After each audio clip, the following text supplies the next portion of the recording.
Black Friday shopping. Yes. Since we were in retail, do you do any of that horse shit? No. Good. I don't. Yeah. For a couple reasons. One is, especially if the weather's shitty, I'm not like waiting in lines. I'm not like standing camping out. There's nothing I want that bad that I'm going to do that. And two, I'm a little annoyed about the fact that if you can sell this item to me at this price today, you could have sold it to me at that price 2 weeks ago, last month, tomorrow. Would you not agree? It's just all a scam. Well, I mean, hordes of people show up for this stupid thing just because of how dumb we really are as a population. And so, like, retail electronics, for instance, they buy special things just for Black Friday that they don't normally sell. So they'll buy like the super cheap off-brand whatever, and that's their sales. So that Samsung TV would never be on sale for that price. It's not even the good thing then. It's not. You're getting like a knockoff of the Yeah, there's thing probably you want. a company called Black Friday Incorporated that all they sell is the shit that they could Here's sell your at crap you sell that day. Yeah, and honestly, like there was a time where you could get good stuff. Like you could stuff that they normally sold, they would take a chunk off of, and that was a spectacle to behold and got people in there and it kicked off their holiday season. I totally get that. Yeah. But okay, so there always used to be a toy that would sell that would be the toy you had to get. There was only 10,000 of them being produced, and they're only being sold on this day. Yeah. Do those exist anymore? I don't think so. I was just thinking that too, because I remember my mom telling me one time she did go and like stand in a line and waited forever. It was a little toy that I wanted really badly. And I could definitely see in that instance, look, I don't think I've ever had to do it, but I could see people being like, I only did this because this is what my kid has been begging for Christmas, and so I went and I stood.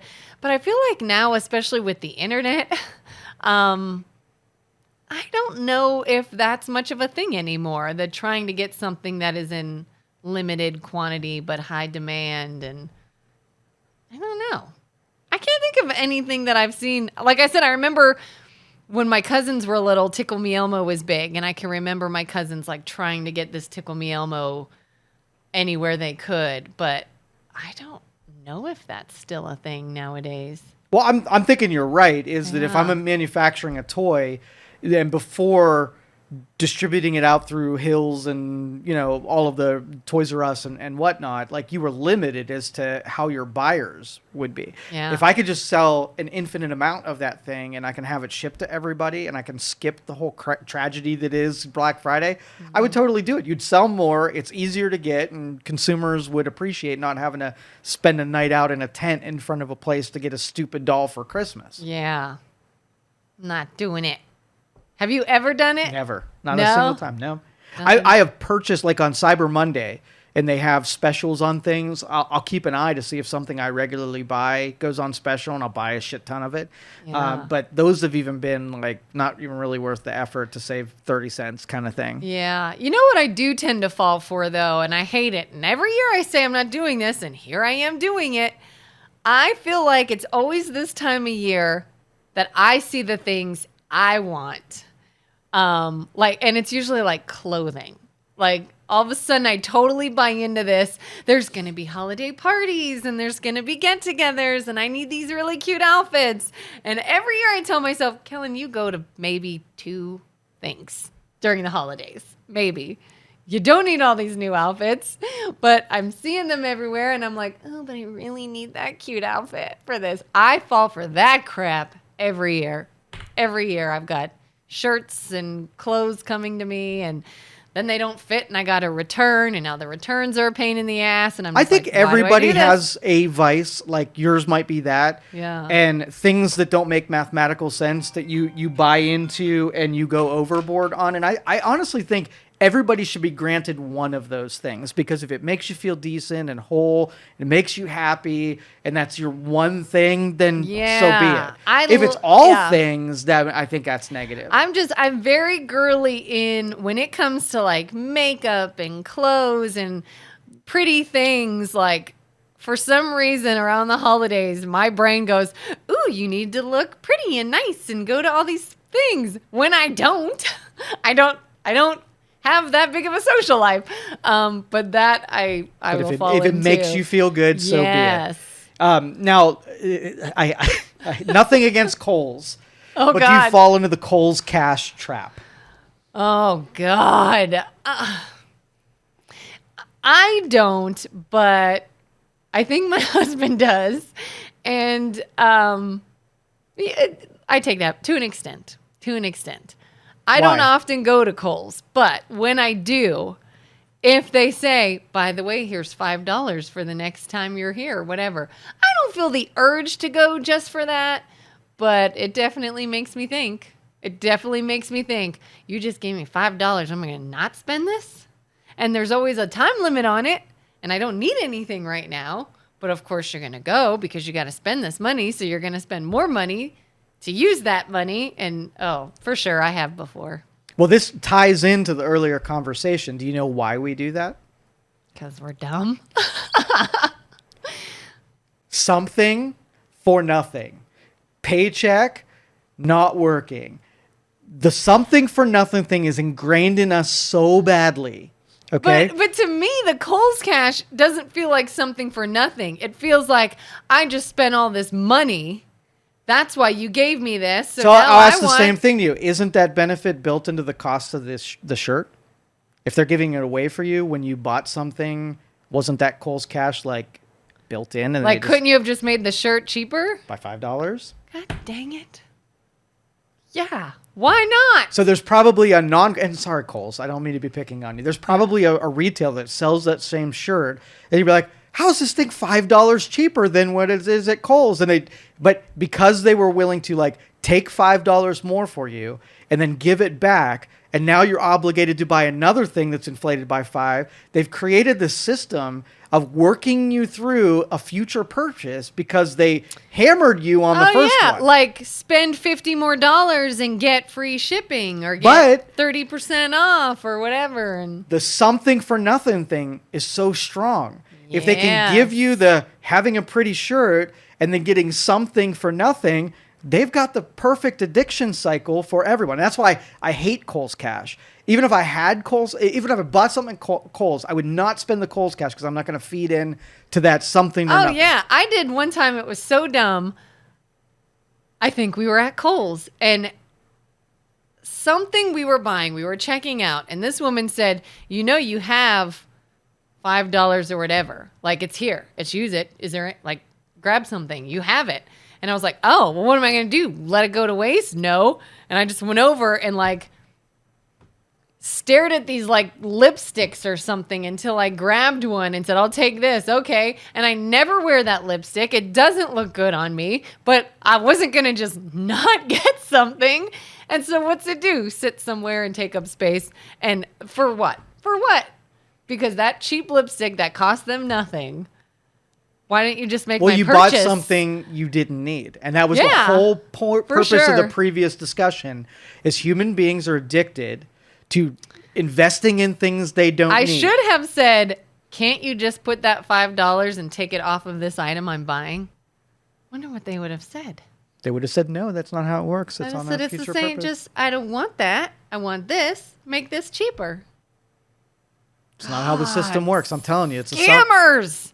Like points. How many stores are there that you earn so many points with every purchase, and then once there's so many points, so hold on. You did say it. So scammers, right? Scammers is taking value from someone else, right? Take an unproductive exchange, transactional. Do you think the person that takes a sick day when they're not sick is a scammer? Yeah. How about someone who collects a paycheck when they didn't work that hour? Is that those people a scammer? Yeah. Take a holiday that they don't really need because they can? Scammer? If they truly don't need it, it's a scammer. Okay, just making sure that we are consistent on what is defined as a scammer. Well, I feel better though. I feel better now that you've explained the whole, like, if people truly are using it, then take it. Don't use it if you don't want / need to.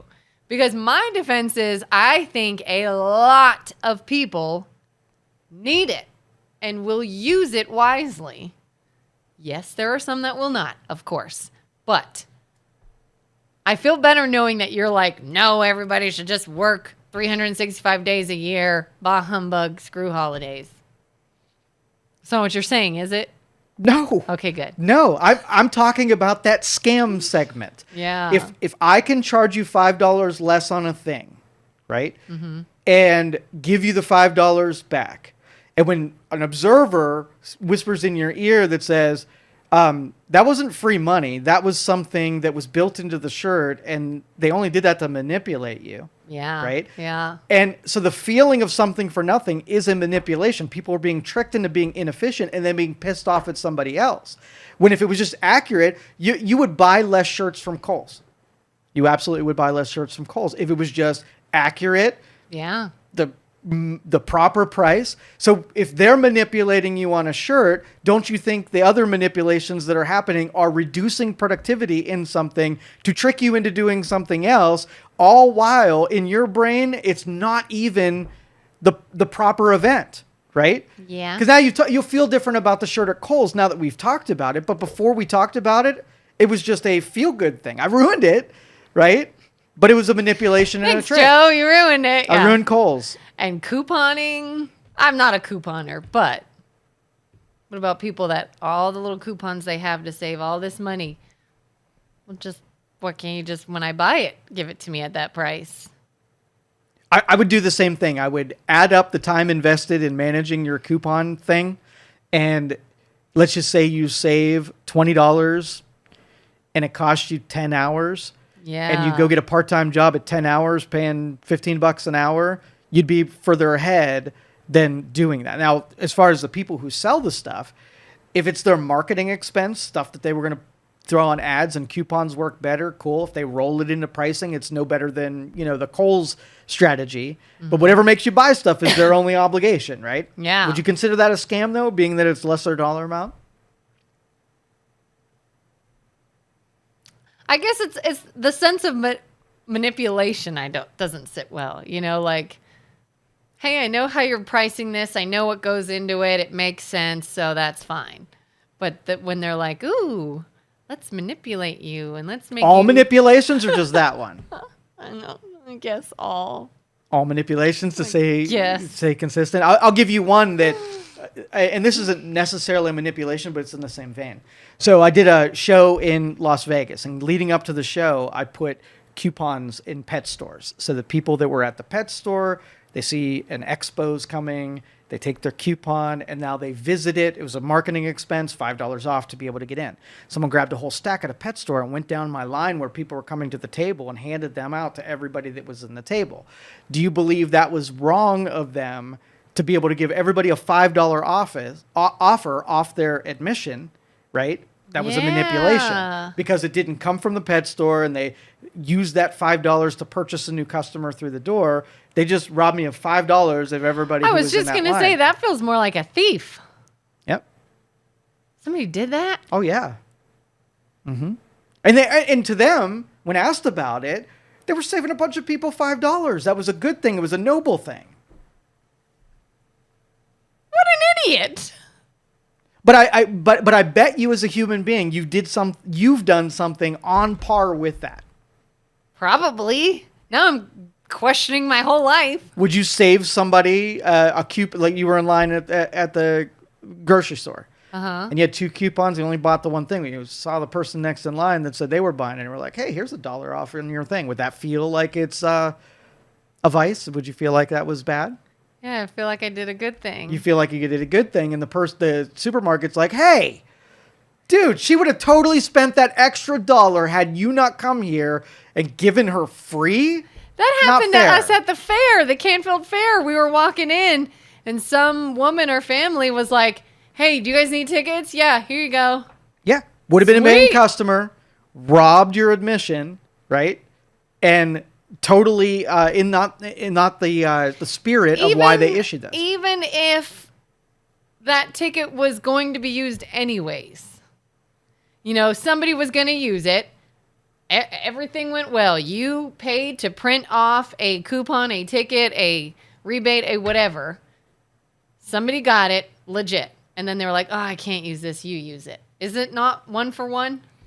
You still spent money on that. If you didn't do the thing, like let's just say I went to somebody who wasn't even planning on going to the Canfield Fair and I gave it to them, then the cash box would be the same. All right. If you took someone who would have been a paying customer and you substituted that free ticket, then it would be different. So if you stop the thing from happening and added up everything, the Canfield Fair would be -1 admission ticket because you converted a would-be paying customer to a non-paying customer versus bringing in a new person to use something that you couldn't use. I see what you're saying. So if I didn't give it to somebody already in line, but I went over to someone and be like, hey, did you want to go to that event? Yeah, but I didn't get tickets. Oh, here you go. Wouldn't have been a paying customer, not ruined. That makes sense. So anytime now I'm like, oh, I have this coupon or I have this thing, I got to find someone that wouldn't have been going there. Wouldn't have been going, and then you don't change the math on it. Yeah.